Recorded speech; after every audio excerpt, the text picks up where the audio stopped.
சீரியல்களின் full எபிசோடுகளை Sun டிவியில் ஒளிபரப்பான உடனே எக்ஸ்க்ளூசிவாக சன் நெக்ஸ்டில் மட்டும் ஃப்ரீயா பாருங்கள். இங்க ஏற்கனவே அர்ஜுன் இன்னும் வீட்டுக்கு வரல, நம்ம ரொம்ப டென்ஷனா இருக்காங்க. நீ வேற ஒரு பக்கம் யாருக்கும் சொல்லாம எங்கேயும் வெளியே போயிட்டு வர.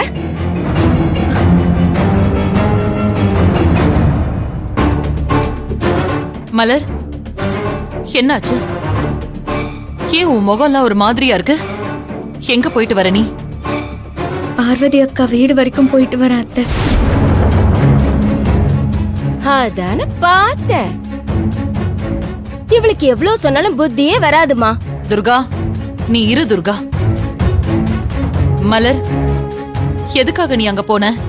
அர்ஜுனுக்காக பார்வதி அக்காவை பார்த்து பேச போன. அர்ஜுனுக்காகவா? என்ன விஷயம்? அர்ஜுன் உனக்கு போன் பண்ணானா? நாங்க கால் பண்ண அவனோட போன் ஸ்விட்ச் ஆஃப்னு வந்ததே. ஆமா அத்தை, டெண்டர் ஆபீஸ்ல வேலை முடிஞ்சதும் அர்ஜுன் எனக்கு கால் பண்ணி வீட்டுக்கு வந்துட்டு இருக்கேன் அப்படின்னு சொன்னாரு. வர வழியில திடீர்னு பார்வதி அக்கா அவரை மீட் பண்ணணும்னு சொல்லி ஏதோ மெசேஜ் பண்ணான்னு சொல்லிட்டு அவளை பார்க்க போறேன்னு சொன்னாரு. பார்வதி எதுக்காக அர்ஜுனை மீட் பண்ணணும்னு சொன்னா? அது எனக்கும் தெரியல அத்தை. அர்ஜுன் பார்வதி அக்காவை மீட் பண்றேன்னு போய் ரொம்ப நேரம் ஆச்சு. நான் அர்ஜுனுக்கு என்ன ஆச்சுன்னு விசாரிக்கிறதுக்காக கால் பண்ணேன். அப்ப அவரோட நம்பர் ஸ்விட்ச் ஆஃப்னு வந்துச்சு. அதான் ஏதாவது பிரச்சனையா இருக்குமோன்னு பார்வதி அக்கா வீட்டுக்கு விசாரிக்க போனேன். ஆனா அர்ஜுன் அங்க வரவே இல்லைன்னு பார்வதி அக்கா சொல்றா. அங்க வரலையா? அவதான் மெசேஜ் பண்ணி அவனை வர சொல்ல சொன்னான்னு சொல்ற. இப்ப அங்க அவன் வரலன்னு சொன்னா என்ன அர்த்தம்? தெரியல அத்தை.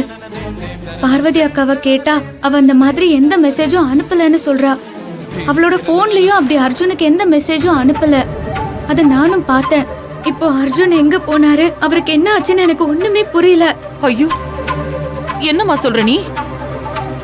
ஏன் மலர் இது என்கிட்ட முன்னாடியே சொல்லல? நீ இவ்வளவு விஷயம் நடந்திருக்கு, இதை என்கிட்ட சொல்லாம நீ அங்க போய் விசாரிச்சேன்னா என்ன அர்த்தம்? இல்ல அத்தை, நீங்க டேப்லெட் போட்டு ரெஸ்ட் எடுத்துட்டு இருந்தீங்க. இந்த விஷயத்த சொன்னா நீங்க ரொம்ப பதட்டப்படுவீங்கன்னு தான் நானே போய் விசாரிச்சுட்டு வரலான்னு போனேன். என்னம்மா மலர், நீ அர்ஜுன் விஷயத்துல இப்படிதான் கேர்லெஸ்ஸா இருப்பியா? ஐயோ கடவுளே, என் பையனுக்கு என்ன ஆச்சுன்னு தெரியலையே. அம்மா, இதெல்லாம் அந்த பார்வதியோட வேலையதாமா இருக்கும். அவதான் நம்ம தம்பியே ஏதோ பண்ணிருக்கா. இங்க பாருங்க, பார்வதி அக்காக்கும் இதுக்கும் எந்த சம்பந்தமும் இல்ல. அர்ஜுனை மீட் பண்ணணும்னு அவ எதுவும் வர சொல்லல. அதெல்லாம் அவ போடுற நாடகமா இருக்கும். அம்மா, நான் கன்ஃபார்மா சொல்றேன், அர்ஜுன் இப்ப காணாம போனதுக்கும் அந்த பார்வதி தான் காரணமா இருப்பா. ஏற்கனவே நம்ம அர்ஜுனை கொலை பண்றதுக்காக வீட்டுக்கே ஆள் அனுப்புனவ அவ. அப்போ அர்ஜுனை எதுவுமே பண்ண முடியலன்னு இப்போ அர்ஜுனை கொலை பண்ண பக்காவா பிளான் பண்ணி அவளே மெசேஜ் பண்ணி அர்ஜுனை மீட் பண்ணணும்னு வர சொல்லி அவனை ஏதோ பண்றதுக்கு திட்டம் போட்டிருக்காமா. எனக்கும் அப்படிதான் தோணுது. அந்த பார்வதி இதெல்லாம் பண்ணக்கூடிய ஆள் தான். அவ புருஷன் ஜெயில இருக்கிறதுக்கு காரணம் அர்ஜுன் தான். அவனை பழி வாங்குறதுக்காக அவ என்ன வேணாலும் செய்வேன்னு அன்னைக்கே சொன்னான். அதைத்தான் இன்னைக்கு பண்ணிருக்கா. சந்தேகமே வேண்டாம், இதுக்கு காரணம் அந்த பார்வதி தான்.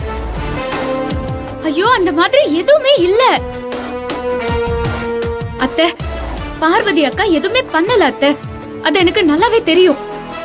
அவ ஒண்ணும் பண்ணலனா எப்படி அவன் நம்பர்ல இருந்து அர்ஜுனுக்கு மெசேஜ் வந்திருக்கோம்? அர்ஜுன் என்ன முட்டாளா? யாராவது கூப்பிட்டாங்கன்னா போறதுக்கு?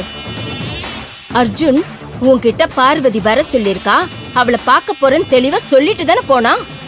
இப்போ உன் அக்கா இல்லைன்னு சொன்னதும் அதை அப்படியே நம்பிட்டியா? போன்ல மெசேஜ் அனுப்பிட்டு அதை டெலீட் பண்றதுக்கு எவ்வளவு நேரம் ஆகும்? யார முட்டாளாக்க பாக்குறா உன் அக்கா? அம்மா, அந்த பார்வதி நம்ம அர்ஜுன் ஏதாவது பண்றதுக்குள்ள சீக்கிரமா நாம ஏதாவது பண்ணி அர்ஜுனை கண்டுபிடிக்கணுமா?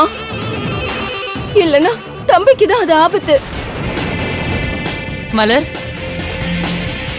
இதுக்கு காரணம் உங்க அக்காவா மட்டும் இருந்தா அவளை நான் சும்மாவே விட மாட்டேன். ஐயோ அத்தை, என் அக்கா சத்தியமா காரணமா இருக்க மாட்டா. அவளை நீங்க நம்பலனாலும் என்ன நீங்க நம்புங்க அத்தை.